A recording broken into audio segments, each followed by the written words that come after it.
Pass mark வாங்கணும்னா அவன் எந்தெந்த சாப்டர்லாம் கொஞ்சம் ப்ரிப்பேர் பண்ணால் டெஃபினட்டாக இந்த மேக்ஸில் பாஸ் மார்க் வாங்கிடலாம் அப்படின்னா எந்தெந்த சாப்டர்லாம் நீங்கள் ரெக்கமெண்ட் பண்ணுவீங்க சார்?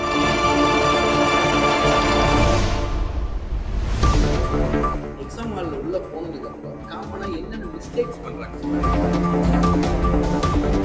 1 மார்க் பார்க்காம ஸ்டார்டிங்கில் 5 மார்க் அவங்க ரீட் பண்ணால் கரெக்டாக இருக்கும். டைம் மேனேஜ்மெண்ட் ரொம்ப இம்பார்ட்டன்ட். அது அங்கேயே வெயிட் பண்ணும். ஃபிசிக்ஸ் கெமிஸ்ட்ரி இதில் வந்து எந்த சப்ஜெக்ட் தப்பாக இருக்கும் நீங்கள் மேக்ஸ் டீச்சர்? மேக்ஸ் தான் செட். வணக்கம் மக்களே. +2 ஸ்டூடெண்ட்டுக்கு வந்து நாளைக்கு மேக்ஸ் எக்ஸாம் எழுத போகிறாங்க. ஸோ சடனாக வந்து இந்த ஃபிசிக்ஸு அந்த கெமிஸ்ட்ரியில் வந்து கொஞ்சம் டஃப்பாக இருந்துச்சு. ஸ்டூடெண்ட் வந்து எக்ஸாம் பாயிண்ட் ஆஃப் வியூ உள்ளே போகும்போது கொஞ்சம் ஃபீல் பண்ணாங்க. அப்போ வந்து நாளைக்கு எக்ஸாம் போகிற ஸ்டூடெண்ட்டுக்கு என்ன மாதிரியான டிப்ஸ் எல்லாம் எடுத்துகிட்டு போனால் எக்ஸாம் ஹாலில் வந்து பெட்டராக ஃபீல் பண்ண முடியும், அதே மாதிரி எந்தெந்த சாப்டர் நம்ம கவர் பண்ணால் பாஸ் மார்க்கு இல்லை சென்டம் பங்கர் கவர் பண்ணுறதுக்கு என்னென்ன ப்ரொசீஜர் அப்படிங்கிறதுக்காக டிஸ்கஸ் பண்ணுறதுக்காக மேக்ஸ் பிஜி டீச்சர்ஸ் வந்து 2 ஃபேக்கல்ட்டிகிட்ட வந்திருக்கிறோம். ஒன்று வந்து சுஜாதா மேம். மேம் வணக்கம் மேம். அடுத்து வந்து மோகன்குமார் சார். 2 பேருமே மோர் தென் 15 years teaching experience. And then வந்து மேம் வந்து காலேஜ்லேயும் ஒர்க் பண்ணியிருக்கிறாங்க. மேம் இப்போ ஜென்ரலாக ஸ்டூடெண்ட் வந்து மற்ற subject physics chemistry maths compare பண்ணும்போது ஃபிசிக்ஸ் வந்து தான் டஃப்னு ஃபீல் பண்ணுறாங்க. நான் எடுத்த வரைக்கும் மேக்ஸ் எப்படி எந்த அளவுக்கு ஹோப் இருக்கு சார். பசங்க நல்லா இந்த வாட்டி ப்ரிப்பேர் பண்ணியிருக்காங்க. எங்களுக்கு நல்ல ஹோப் இருக்கு. ஓகே டாப்பர்ஸ்க்கு வந்து நாங்கள் எல்லா சாப்டர்ஸுமே படிக்க வச்சிருக்கோம். Okay importance 5 marks, 3 marks, 2 marks, creative questions 5 மார்க்ஸும் சரி, 3 மார்க்ஸ், எல்லா 5 மார்க்ஸ்லயும் வந்து 5 மார்க்ஸ், 3 மார்க்ஸ், 2 மார்க்ஸ் எல்லாத்துலயுமே வந்து கிரியேட்டிவ் கொஷின்ஸ் சேர்த்து இம்பார்ட்டன்ஸ் கொடுத்து படிக்க வச்சிருக்கோம். கண்டினியூஸா பிராக்டிஸ் கொடுத்துருக்கோம், அசைன்மெண்ட்ஸ் கொடுத்துருக்கோம். அவங்க அதை கிரியேட்டிவா போட்டு எடுத்து வந்து எங்ககிட்ட காட்டியிருக்காங்க. ஸோ இந்த வாட்டி நிறைய ஹோப் இருக்கு சார். சார் இப்போ ஒரு பாஸ் மார்க் வாங்கணும்னா அவன் எந்தெந்த சாப்டர்லாம் கொஞ்சம் ப்ரிப்பேர் பண்ணால் டெஃபினட்டாக இந்த மேக்ஸில் பாஸ் மார்க் வாங்கிடலாம் அப்படின்னா எந்தெந்த சாப்டர்லாம் நீங்கள் ரெக்கமெண்ட் பண்ணுவீங்க சார்? வால்யூம் 1 வந்து ஈஸியாக இருக்குது சார். வால்யூம் 1 ஓரளவுக்கு ஈஸியாக இருக்கும் கம்பேர் பண்ணும்போது. வால்யூம் 2 கம்பேர் பண்ணும்போது வால்யூம் 1 ஓரளவுக்கு ஈஸியாக. வால்யூம் 1ல வெக்டர்ஸ் நல்லா கான்சென்ட்ரேட் பண்ணலாம். வெக்டர்ஸில் வந்து 2 5 மார்க் கேட்குறாங்க. அதில் முக்கியமாக எக்ஸசைஸ் 6.1ல இந்த sine cos, sine alpha plus beta, sine alpha minus beta, cos alpha plus beta, cos alpha minus beta, அந்த ஒரு 4 ப்ராப்ளம் பார்த்தாலே போதும். ஒரு 5 மார்க் நம்ம எழுதிடலாம். எக்ஸசைஸ் 6.7 ஒன்று இருக்குது, பிளேன்ஸ், ஈக்குவேஷன் ஆஃப் பிளேன்ஸ். அதில் ஒரு 5 மார்க் வரும் சார். அது 2 நீங்கள் நல்லா பார்க்கலாம் 5 மார்க்கில்.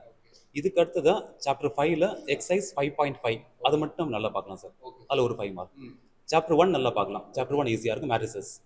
அப்புறம் சாப்டர் 2 காம்ப்ளெக்ஸ் நம்பர். இந்த 4 சாப்டர் கான்சென்ட்ரேட் பண்ண அப்படின்னா ஈஸியாக பாஸ் பண்ணலாம் சார். வால்யூம் 1ல வெக்டர் அல்ஜிப்ரா ஃபர்ஸ்ட் பார்க்கணும் சார். நெக்ஸ்ட் அனலிட்டிக்கல் ஜியோமெட்ரி அது. அப்புறம் chapter 1 matrices, chapter 2 complex number. இந்த 4 சாப்டர் மட்டும் பார்த்தா ஈஸியாக பாஸ் பண்ணலாம் சார். பாஸ் பண்ணலாம். அதே மாதிரி வால்யூம் 2ல லாஸ்ட் சாப்டர் டிஸ்கிரிட் மேத்தமெட்டிக்ஸ், அதுல டேபிள் மாதிரி வரும் சார், ட்ரூத் டேபிள் அந்த மாதிரி கேட்பாங்க. அதை பார்த்தா 3 மார்க் நம்ம எழுதலாம். அது ஈஸியா இருக்கும் சார். அது ஈஸியா இருக்கும். ஆமா, இது வரைக்கும் பார்த்தா போதும் சார். இது வரைக்கும் பார்த்தா பாஸ் பண்ணிடலாம். மேக்ஸ்ல வந்து எதுவும் ப்ரிப்பேர் பண்ணல. ஆமா, இத மட்டுமே நீங்க பார்த்துட்டு போயிட்டு ப்ளஸ் 1 மார்க் நல்லா பாத்தீங்கன்னா ஈஸியா பாஸ் மார்க். பாஸ் மார்க் மட்டும் இல்ல 50 அண்ட் அபவ் நீங்க எடுக்கலாம். ஈஸியா எடுக்கலாம் சார். 50 அண்ட் அபவ் எடுக்கலாம் அந்த மார்க். ஒரு 80 மார்க் கவர் பண்ணலாம் அப்படினா எந்தெந்த சாப்டர் நீங்க ரெக்கமெண்ட்? வால்யூம் 1 சார் சொன்ன எஸ் சார். இப்போ சார் சொன்ன மாதிரி வால்யூம் 1 அவங்க கம்ப்ளீட் தரோ பண்ணிடுவாங்க சார். கம்ப்ளீட்டா நல்ல எல்லா சாப்டர்ஸுமே ஈஸி, எல்லா 5 மார்க்ஸுமே அவங்களால அட்டென்ட் பண்ண முடியும். ஃபர்ஸ்ட் சாப்டர்ல கட்டாயமா ஒரு 5 மார்க் கொஸ்டின் கேட்பாங்க. செகண்ட் சாப்டர்லயும் ஒரு 5 மார்க் கொஸ்டின் கேட்பாங்க. 5th சாப்டர்ல 2 5 மார்க்ஸ் கேட்பாங்க. ஏன்னா வெயிட்டேஜ் அதுக்கு தான் ஜாஸ்தி. 6th சாப்டர்லயும் உங்களுக்கு 2 5 மார்க் கொஸ்டின் கம்பல்சரி வந்துடும். ஸோ இதுலயே அவங்க 4 5 மார்க்ஸ் எழுதிடுவாங்க. ரிமைனிங் 3 5 மார்க்ஸ் கொஸ்டின் தான். அது 7th சாப்டர், 9th சாப்டர்ல ஒன்று, அப்புறம் 12th சாப்டர்ல ஒன்று கேட்பாங்க, 10th சாப்டர்ல ஒன்று கேட்பாங்க சார். ஸோ இது ஆவரேஜ் ஸ்டூடெண்ட்ஸ்க்கும் இந்த சாப்டர்ஸை தான் நாங்கள் கம்ப்ளீட்டாக கவர் பண்ணியிருக்கோம். நல்ல ப்ராக்டிஸும் பண்ணியிருக்கோம். ஸோ அவங்க பிலோ ஆவரேஜ் ஸ்டூடெண்ட்ஸ் கூட மினிமம் 6 கொஸ்டின்ஸாவது 5 மார்க்ஸில் அட்டென்ட் பண்ணிடுவாங்க. அந்த ஹோப் இருக்கு. நெக்ஸ்ட் வந்து எக்ஸாம் ஹாலில் உள்ள போனதுக்கு அப்புறம் காமனாக என்னென்ன மிஸ்டேக்ஸ் பண்ணுறாங்க ஸ்டூடெண்ட்? ஃபர்ஸ்ட் தைரியமா இருக்கணும் சார். ஃபர்ஸ்ட் அவங்க தைரியமா இருக்கணும். கொஸ்டின் பேப்பரை ரீட் பண்ணும்போது ரொம்ப தைரியம் முதல்ல அவங்க வளர்த்துக்கணும். ரீட் பண்றதுக்கு டைம் கொடுக்குறாங்க. Yes sir, 15 minutes. பசங்க கொஸ்டின் வந்து ரீட் பண்றாங்க. ஆமா, இல்ல அவங்க வந்துட்டு வேற ஏதாவது திங்க் அது இல்ல சார். ரீட் பண்றாங்க. அந்த ரீட் பண்ணும்போது நீங்க ஃபர்ஸ்ட் 1 மார்க் தான். 1 மார்க் பார்க்காம ஸ்டார்டிங்ல 5 மார்க் அவங்க ரீட் பண்ணா கரெக்டா இருக்கும் சார். 1 மார்க் பார்த்தா டைம் அதுல அதிகமாகும். கொஞ்சம் பேனிக் ஆவாங்க. 1 மார்க் தெரியல அப்படின்ற மாதிரி பேனிக் ஆகும். அந்த மாதிரி இல்லாம ஃபர்ஸ்ட் 5 மார்க் பார்த்தாங்க அப்படின்னா 5 மார்க் நம்ம எல்லாமே படிச்சு ப்ராப்ளம் ஓரளவுக்கு தெரிஞ்ச ப்ராப்ளமா தான் இருக்கும் அதுல. ஸோ அவங்களுக்கு ஒரு கான்ஃபிடன்ஸ் அதில் கிடைக்கும். நெக்ஸ்ட் ஒரு 3 மார்க் 2 மார்க் கடைசியாக வந்து 1 மார்க் ரீட் பண்ணி பார்க்கலாம். 1 மார்க் லாஸ்ட்டாக வரலாம் சார். ரீடிங் ரீட் பண்ணுறதுலேயே அவர் ட்ரிக் நம்ம ஃபாலோ பண்ணணும். ரீட் பண்ணால் நம்மளுக்கு தெரிஞ்ச மாதிரி இருக்கும். 3 மார்க்ஸ் சார், அப்புறம் 2 மார்க், கடைசியாக வந்து 1 மார்க் பார்த்துக்கலாம். 1 மார்க் பார்த்துக்கலாம். பேனிக் ஆகாமல் இருக்கலாம் எடுத்துக்கலாம் சார். நெக்ஸ்ட் வந்து அவன் ஸ்டார்ட் பண்ணும்போது எந்த क्वेश्चंस ஃபர்ஸ்ட் ஸ்டார்ட் பண்ணா ஃபீல் பெட்டர்? 5 மார்க்ஸ் தான். 5 மார்க்ஸ் அவங்க எழுத தான் அவங்களுக்கு கான்ஃபிடென்ட்டே வரும். தெரிஞ்ச கொஸ்டின் ஒரு 7 கொஸ்டின்ல ஒரு 4 கொஸ்டின் அவங்க எழுதினாலே கான்ஃபிடென்ட் நல்லா வந்துரும் சார். தைரியமா எழுத ஆரம்பிச்சிருவாங்க. அடுத்த 3 கொஸ்டின்ஸ் அதுவே அவங்களுக்கு மோட்டிவேஷனா இருக்கும். ஸோ கரெக்டா 1 hour 20 minutesல அழகா எழுதிடுவாங்க. சப்போஸ் ஏதாவது ஒன்று ஸ்டாப் ஆயிருந்தா கூட அட்லாஸ்ட் அவங்க யோசிச்சு எழுதுறதுக்கு அவங்க டைம் கீப் அப் பண்ணலாம். லாஸ்ட் டைம் நாங்க பிசிக்ஸ்ல கேட்டப்ப என்ன பண்றாங்க ஸ்டூடெண்ட் வந்து அந்த 2 மார்க் क्वेश्चंस ஆல்ரெடி புக்ல என்ன படிச்சாங்களோ அதுக்கு அப்படியே அந்த வேல்யூ வச்சு ஆன்சர் பண்ணிட்டாங்க. பட் அதுக்கப்புறம் செக் பண்ணி பார்க்கும்போது அது வந்து 2.5 பதிலா 5 அப்படிங்கிற நம்பர் சேஞ்ச் ஆயிருக்கு. அப்போ இதுல வந்து அவங்க கரெக்ட்டா ரீட் பண்ணணும். ரீட் பண்ணி முடிச்சதுக்கு அப்புறம் எழுதுறதே வந்து எடுத்தோனே 5 மார்க் அட்டெண்ட் பண்ண ஈஸியா இருக்குங்க சார். ஆமா 5 மார்க் எடுத்தா ஈஸியா இருக்கு. பிரச்சனை கிடையாது. எல்லாமே அட்டெண்ட் பண்ணுவாங்க சார். ஒரு 50 மார்க் வாங்கணும், ஒரு 80 மார்க் வாங்கணும் அப்படினா இந்த ஃபாலோ பண்ணா கரெக்ட்டா இருக்கு சார். இந்த 3 ஹவர்ஸ்ல வந்து பாத்தீங்கன்னா எல்லாமே எழுதிடுறாங்க. சம்டைம் ஏதாவது மறந்துருச்சு இன்பிட்வீன்ல. அப்போ வந்து அவனுக்கு என்ன மாதிரியான இது சார் நான் என் பசங்களுக்கு என்ன சொல்லுவோம்னா இப்போ 5 மார்க்ஸே அவங்க எழுதிட்டு இருக்காங்க. நடுவுல வந்து கட்டாயமா ஏதாவது ஒரு டிஸ்டர்ப் ஆயிடும். அவங்களால போட முடியாது. நான் என்ன சொல்லியிருக்கேன்னா 5 minutes யோசிங்க. அதுக்கு மேல அந்த சம்ம கண்டினியூ பண்ணாதீங்க. அதுக்கு மேல போச்சுன்னா அந்த சம் அப்படியே கண்டினியூ பண்ணிக்கலாம். ஸ்டாப் பண்ணிட்டு அடுத்த சம்க்கு போயிடுங்க. என்னதான் நம்ம அடுத்த சம் போட்டுட்டே பசங்க போட்டுட்டு இருந்தாலும் இது மைண்ட்ல வந்து ஓடிட்டு இருக்கும். ஸோ இதை அப்புறம் அதை முடிச்சுட்டு இங்க வந்து இதை அவங்க கண்டினியூ பண்ணிக்கலாம். டைம் மேனேஜ்மெண்ட் ரொம்ப இம்பார்ட்டன்ட். அது அங்கேயே வெயிட் பண்ணக்கூடாது. அவங்க வெயிட் பண்ணக்கூடாது. அடுத்த கொஸ்டினுக்கு போயிடணும். பிசிக்ஸ் கெமிஸ்ட்ரி மேத்ஸ் இதுல வந்து எந்த சப்ஜெக்ட் கொஞ்சம் டஃப்பா இருக்குன்னு நீங்க ஃபீல் பண்றீங்க? Yes maths teacher. மேத்ஸ் தான் சார் டஃப்பா இருக்கும் சரிங்க. மேத்ஸ் உங்களுக்கு மார்க்கும் பார்த்தீங்க அப்படின்னா நீங்கள் பிசிக்ஸ் அண்ட் கெமிஸ்ட்ரி 70 மார்க் தான் எடுத்துறாங்க. 70 மார்க்ஸ் 3 ஹவர்ஸ் 70 மார்க் எடுத்துறாங்க. 3 ஹவர்ஸ் 70 மார்க்.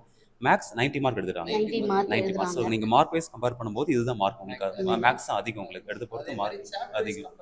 சாப்டர் வைஸ் இதுதான் சார் அதிகம். 12 சாப்டர்ஸ் இதில் பிசிக்ஸ் அண்ட் கெமிஸ்ட்ரி 8 நினைக்கிறேன். 8 நான் 9 தான் சார் நினைக்கிறேன். சரிங்க. சாப்டர் வைஸ் மேத்ஸ் தான் சார் அதிகம். அதுல 70 மார்க்குக்கு 3 ஹவர்ஸ் எழுதுறாங்க. ஆமா 90 மார்க்குக்கு 3 ஹவர்ஸ் எழுதுறாங்க. அந்த டைம் மேனேஜ்மென்ட் அந்த சப்ஜெக்ட் ப்ரிபரேஷன் இந்த எல்லாமே வந்து நீங்க மேத்ஸ் தான் வந்து அதிகமா நீங்க கொடுத்தாகணும். டைம் பிளானிங் படிக்கும் போதும் பிளானிங் ரொம்ப இம்பார்ட்டன்ட் சார். அதே மாதிரி எக்ஸாம் எழுதும் போதும் பிளான் அந்த டைமிங் ரொம்ப ரொம்ப இம்பார்ட்டன்ட். அதை கீப் அப் பண்ணிட்டே வந்தாங்கன்னா உங்களுக்கு கரெக்டா இருக்கும். நிறைய ஸ்டூடெண்ட் கேட்கும்போது நைட்டு ஃபுல்லா நான் படிச்சுட்டு இருந்தேன், தூங்கவே இல்லை அப்படிங்கிறாங்க. அதுக்கு நீங்க என்ன அட்வைஸ்? ஆக்சுவலி பசங்க அந்த மாதிரி பண்ணக்கூடாது சார். சின்ன பசங்க அவங்க வந்து ரொம்ப மார்க் வாங்கணுன்றதுக்கு நைட் ஃபுல்லா படிப்பாங்க. Actually morning 4 o'clock எழுந்துக்கலாம். நைட் ஒரு 10:30 11 அவ்வளவுதான். கட்டாயமா அவங்க 6 to 7 hours நல்லா தூங்கணும். அப்பதான் அடுத்த நாள் நம்ம படிக்கவும் முடியும்.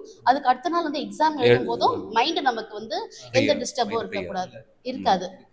ஸோ அவங்க வந்து நைட் ஃபுல்லாக படித்தாங்கன்னா என்னதான் அவங்க எழுதினாலும் எக்ஸாம் அவங்களால எனர்ஜி இருக்காது. எனர்ஜி இல்லாமல் அவங்களால எழுத முடியாது. அந்த தப்பை பசங்க கட்டாயமாக பண்ணக்கூடாது. எந்த சாப்டர் வந்து கொஞ்சம் டஃப்பாக இருக்கு, இதை வந்து ஒரு டைம் வந்து ரெண்டு டைம் இதை ரீகால் பண்ணுங்க அப்படின்னா எந்த சாப்டர் நம்ம ரெக்கமெண்ட் பண்ணலாம்? ஓகே, கண்டிப்பாக கேல்குலஸ் தான் சார் பார்க்கணும். கேல்குலஸ் வந்து இன்டகிரேஷன் டிஃபரன்சியேஷன் 7 8 9 10 8 9 10 அதுதான் கொஞ்சம் டஃப்பாக ஃபீல் பண்ணுவாங்க எல்லாருமே. நீங்கள் சென்டம் மார்க் எடுக்கணும், இல்லை அபவ் 80 மார்க்ஸ் நீங்கள் எடுக்கணும் அப்படின்னா கண்டிப்பாக அந்த 4 சாப்டர்ஸ் நீங்கள் பார்க்கணும். அதில் ஃபுல்லாகவே பார்க்கணும். பார்த்தா தான் நீங்கள் வந்து சென்டம் அல்லது 80 and above நீங்கள் ஸ்கோர் பண்ண முடியும். நீங்கள் அந்த சாப்டர் மறுபடியும் பார்க்கணும். ரிப்பீட் நீங்கள் பார்த்துட்டே இருக்கணும். 80 மார்க் மேலே ஸ்கோர் பண்ணுறாங்க. பிலோவாக இருக்கவங்க அதை கொஞ்சம் நம்ம அவாய்ட் பண்ணிக்கலாம். அவாய்ட் பண்ணிட்டு மீதி நான் சொன்ன chapters matrices, complex number, analytical geometry, vectors அந்த மாதிரி சாப்டர் கான்சென்ட் பண்ணாங்க அப்படின்னா அவங்களுக்கு கொஞ்சம் ஈஸி. அவங்க அந்த மாதிரி சாப்டர் மறுபடியும் ரிப்பீட்டாக பார்க்கலாம். பட் டாப்பர்ஸ் வந்து இந்த மாதிரி 7 8 9 கேல்குலஸ் நீங்கள் நல்லா பார்த்தீங்க அப்படின்னா தான் சென்டம் நம்ம ரீச் பண்ண முடியும் சார். சென்டம் ரீச் பண்ண முடியும். எக்ஸாம் ஹாலுக்கு போகிறதுனால ஒரு 2 hours டைம் இருக்கு. ஒரு 8 o'clock போயிட்டு ஒரு 2 hours டைம் இருக்கு. 10 o'clock ஸ்டார்ட் ஆகுது. அப்போ வந்து அந்த 2 ஹவர்ஸ்ல எந்த சாப்டரை வந்து மறுபடியும் ஒரு இடத்துல ரீகால் பண்ணலாம்? இல்லை சார், எதுவுமே பண்ணக்கூடாது. அவங்க ஏற்கனவே படிக்கும் போதே நாங்கள் அதை தான் சொல்லியிருக்கோம். சார் தான் கைட் பண்ணாங்க. எனக்கு அது வந்து ஃபார்முலாஸ் எழுதி வச்சுருவாங்க. முதல்ல அந்த ஃபார்முலாஸ் அந்த பேப்பர்ஸ் அவங்க உட்காந்து பார்த்தா போதும்.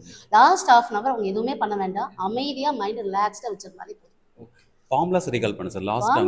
லாஸ்ட் ஒரு 2 hours நம்ம டைம் இருக்குல்ல, 1 hour டைம் இருக்கு அப்படின்னா ரிப்பீட்டடாக ஃபார்முலாஸ் ரீகால் பண்ணலாம். ஃபார்முலாஸ் ரிசல்ட் ப்ளஸ் தீரம்ஸ் இருக்கும். தீரம் நம்மளுக்கு வந்து ரிசல்ட் கொடுத்துருப்பாங்க சார். அந்த தீரம் ப்ரூஃப் எல்லாம் இல்லாமல் ரிசல்ட் மட்டும் பார்த்தா போதும். அது ரிசல்ட் அந்த ரிசல்ட் பேஸ் பண்ணி தான் உங்களுக்கு கிரியேட்டிவ் 2 மார்க் அண்ட் 3 மார்க் அந்த மாதிரி கேட்குறாங்க சார். ஸோ அதனால ஃபார்முலா ரீகால் பண்ணலாம். லாஸ்ட் மினிட்ல ஃபார்முலா ரீகால் பண்ணிட்டு தியரம்ஸ் எல்லாம் பார்த்துட்டு போகலாம் சார். வந்து better. ஆ, அது better, தாண்டி ஆமா. புதுசா எதையுமே புதுசா எதுவுமே வந்து பார்க்க புதுசா வேண்டாம். படிக்க கூடாது. ஃபார்முலா ரீகால் பண்ணா ஈஸியா இருக்கும். மைண்டை வந்து Correct ஆ. ரிலாக்ஸ்டா வச்சுக்கணும் சார். ஒன் வேர்டுங்க எந்த டாபிக் கொஞ்சம் இந்த ஒன் வேர்டுனா இந்த இதில் ரெஃபர் பண்ணோம்னா இந்த இதுல வந்து மேக்ஸிமம் ஓரளவுக்கு ஒன் வேர்டு கேட்கறதுக்கு சான்சஸ் இருக்கு. அப்படி இல்லை சார். அதாவது 12 சாப்டர்ஸும் வந்து ஈக்குவல் இம்பார்ட்டன்ஸ். 12 சாப்டர் கேட்பாங்க சார். ஒரு 4 to 5 வந்து கிரியேட்டிவா கேட்பாங்க. ஒரு 15 வந்து புக் பேக் நம்மளுக்கு புக் பேக் கொடுத்துருக்காங்க. அதுல வந்து 15 நம்மளுக்கு வர சான்ஸ் இருக்கு. 5 or 4 கண்டிப்பா கிரியேட்டிவா இருக்கும் சார். அது எனி சாப்டர்ஸ் 12 நம்ம எதுவும் அது கெஸ் பண்ண முடியாது. அவங்க அந்த எக்ஸாம் ஹால் அதை போட்டு பார்த்து நம்ம எழுதி ஆகும். அது பேனிக் ஆகாம ஸோ அந்த மாதிரி ஃபார்முலாஸ் ரீகால் பண்ணிட்டு போனாங்க அப்படின்னா அது பேனிக் ஆகாம கரெக்டாக அந்த என்ன மாதிரி ஃபார்முலாஸ் அங்கே இருக்கு, என்ன மாதிரி கான்செப்ட்ஸ், அதே மாதிரி கொஸ்டின் ஒரு 1 or 2 டைம்ஸ் ரீட் பண்ணி பார்க்கணும். அவங்க ரீட் பண்ணி பார்க்கணும், கேர்ஃபுல்லாக பார்க்கணும். ரீட் பண்ணி பார்த்து அதையும் நம்மளுக்கு வந்து தெரியும், கரெக்டாக புரிஞ்சுக்கலாம். அதை புரிஞ்சுட்டு அதுக்கு என்ன ஃபார்முலா அப்ளை பண்ணணும். ரீட் பண்ணுறது இல்லை, ஒன் டைம் ரீட் பண்ணிட்டு தெரிஞ்ச உடனே எழுதிடுறாங்க. அப்படி பண்ணக்கூடாது. ஆமா ஆமா ஆமா அப்படி இருக்கக்கூடாது. கொஸ்டின் என்ன மாதிரி நம்பர்ஸ் அங்கே இருக்கு, நம்பர்ஸ் என்ன சேஞ்சஸ் இருக்கா, அதுக்கு என்ன மாதிரி ஃபார்முலாஸ் இருக்கு, என்ன சேஞ்சஸ் பண்ணியிருக்காங்களா, அந்த மாதிரி பார்த்துட்டு எடுத்தாங்க அப்படின்னா ஈஸியாக சென்டம் மார்க் நம்ம எடுக்கலாம் சார். சென்டம் எடுக்கலாம். அதில் சிபிஎஸ்சி மேக்ஸ் சிலபஸ்க்கு ஸ்டேட் போர்டு மேக்ஸ் சிலபஸ்க்கு ஏதாவது உங்களுக்கு ஐடியா இருக்கா? எதுக்கு இல்லை அது கொஞ்சம் பெட்டராக இருக்குது, இல்லை இது கொஞ்சம் இன்னும் சிலபஸ் இம்ப்ரூவ் பண்ணலாம், இல்லை வந்து இதில் வந்து போர்ஷன்ஸ் அதிகமாக இருக்குது கம்மியாக இருக்குது, அந்த மாதிரி ஏதாவது ஐடியா? சிபிஎஸ்சி வந்து சேம் இதே மாதிரி தான் சார். சிலபஸ் இதே மாதிரி தான் இருக்குது. அவங்களுக்கும் கரெக்டான சிலபஸ் தான், அதில் டஃப்பான சிலபஸ் தான். அதிலும் கொஸ்டின் பேப்பர் வைஸ் பார்த்தீங்கன்னா சிபிஎஸ்சியில் நிறைய வந்து கிரியேட்டிவ் அதிகமாக இருக்கும். அதில் கிரியேட்டிவ் அதிகமாக இருக்கும். ஸோ அவங்க வந்து எக்ஸ்ட்ராவாக நிறைய பார்க்க வேண்டியதாக இருக்கும். புக்கு இல்லாமல் நீங்கள் நிறைய பார்க்க வேண்டியதாக இருக்கும் சிபிஎஸ்சி ஸ்டூடெண்ட்ஸ் பொறுத்த வரைக்கும். சரிங்க ஸ்டேட் அப்படி இல்லை சார். ஸ்டேட் போர்ட் பொறுத்த கிரியேட்டிவ் கொஞ்சம் கம்மியாக தான் இருக்கும். அதில் கிரியேட்டிவ் மீன்ஸ் ஒரு 10 to 15 மார்க் உங்களுக்கு கிரியேட்டிவ். அதில் மீதியெல்லாம் புக் பேக் தான் சார். அப்போ நீங்கள் புக்கு நல்லா தரவு பண்ணீங்க அப்படின்னாலே மேக்ஸிமம் ஒரு 75 to 80 மார்க் நீங்கள் எடுத்துடலாம். இதில் ஸ்டேட் போர்டில். பட் சிபிஎஸ்சி அப்படி பண்ண முடியாது. சிபிஎஸ்சி நீங்கள் அது இல்லாமல் நிறைய எக்ஸ்ட்ரா நீங்கள் பார்த்தாகணும். பட் போர்ஷன் வைஸ் பார்த்தீங்கன்னா ரெண்டுமே வந்து ஈக்குவலாக தான் சார். ஈக்குவலாக தான் இருக்கு. கட் ஆஃப் கால்குலேஷன்ல மேக்ஸ் தான் வந்து ஃபுல் மார்க் படிப்பாங்க. இதே வந்து பிசிக்ஸோ இல்ல கெமிஸ்ட்ரி உங்களுக்கு அதில் 50-50. அப்போ ஒரு ஸ்டூடெண்ட்டுக்கு மேக்ஸ்ல மார்க் கொஞ்சம் கம்மியாச்சுன்னா கூட அவனுக்கு கட் ஆஃப்ல வந்து பெரிய ஒரு வேரியேஷன் இருக்கு. அதனால வந்து ஸ்டூடெண்ட்டுக்கு வந்து அதிகமாக ஃபோக்கஸ் பண்ணும்போது மேக்ஸ் அதிகமாக. இப்போ எவ்வளோ ப்ரீவியஸ் இயர் கொஸ்டின் பேப்பரை சரி எத்தனை வருஷம் கொஸ்டின் பேப்பரை ரீட் பண்ணால் ஓரளவுக்கு வந்து அதில் இருந்து கேட்கறதுக்கான சான்சஸ் இருக்கு? புக்கு சேஞ்ச் பண்ணது வந்து 2019 to 20 சார். நீங்கள் அதுலேருந்தே பார்க்க ஸ்டார்ட் பண்ணலாம். 2020 அங்கேருந்து வந்து நம்மளுக்கு கொஸ்டின் பேப்பர். ஆமாம் சார். போர்டு எக்ஸாம் 20 ஆமாம் 24 இப்போ ரீசெண்ட் வந்து பார்த்தீங்கன்னா அது வரைக்கும் நீங்கள் வந்து கொஸ்டின் பேப்பர் ஃபுல்லாகவே நீங்கள் ஒரு டைம் பார்த்துட்டீங்க அப்படின்னா நீங்கள் அது எந்த மாதிரி கிரியேட்டிவ் கொஸ்டின் கேட்டிருக்காங்க, அதில் எப்படி 1 மார்க்ஸ் எப்படி இருக்குது, ஸோ ஃபுல்லாக நீங்கள் அனலைஸ் பண்ணிடலாம். அது மட்டும் இல்லாமல் இப்போ ரீசெண்டாக வந்து ரிவிஷன் இந்த இயர் 26ல வந்து revision half yearly paper quarterly இது நீங்க இது ஃபுல்லா பார்க்கணும். நீங்க இதெல்லாம் வந்து பிஃபோர் இயர் பார்க்க வேண்டாம். ரீசெண்டா வந்தது 2025-26ல உள்ள revision paper plus half yearly paper இதெல்லாம் நீங்க கவர்மெண்ட்ல வந்து நீங்க பாத்தீங்க அப்படின்னாலே கண்டிப்பா நம்ம அந்த கிரியேட்டிவ் ப்ராப்ளம் ஈஸியா வந்து அனலைஸ் பண்ணலாம். எப்படி வருது ஆல்மோஸ்ட். ஏன்னா வந்து ஷார்ட் டைம்ல இதெல்லாம் அவங்க வந்து ஆல்ரெடி படிச்சுட்டாங்க. அது எப்படி வந்து டெக்னிக்கலா கொஞ்சம் ஃபாலோ பண்ணலாம், ஸ்ட்ராட்டஜி ஃபாலோ பண்ணா இம்ப்ரூவ் பண்ணலாம் அப்படிங்கிறதுக்கான ஒரு ஐடியா இன்புட்ஸ் வந்து ஸ்டூடெண்ட் கொடுத்துருந்தீங்க. ரொம்ப யூஸ்ஃபுல்லாக இருக்குது. ஸோ நாளைக்கு எக்ஸாம் எழுத போகிற ஸ்டூடெண்ட் வந்து எந்தெந்த சாப்டர் நீங்கள் பாஸ் ஆகணும்னா ஆல்ரெடி ஒரு சார் வந்து சொல்லியிருந்தேன் எந்தெந்த சாப்டர்ஸ் அப்படிங்கிறத ஃபாலோ பண்ணுங்கள். சென்டம் எடுக்கிற ஸ்டூடெண்ட்டு நீங்கள் என்னெல்லாம் ஃபாலோ பண்ணணும், எக்ஸாமுக்கு முன்னாடி எதெல்லாம் ரிவிஷன்ஸ் பண்ணலாம் அப்படிங்கிறது எல்லாமே சார் அண்ட் மேம் சொல்லியிருக்காங்க. ஸோ நாளைக்கு எக்ஸாம் எப்படி இருக்குது, ஈஸியாக இருக்கா இல்லை கஷ்டமாக இருக்கா இல்லை மாடரேட்டாகவும் இருக்கா அப்படிங்கிறத நாளைக்கு நம்ம டிஸ்கஸ் பண்ணுவோம். தேங்க்யூ ஃபார் வாட்சிங்.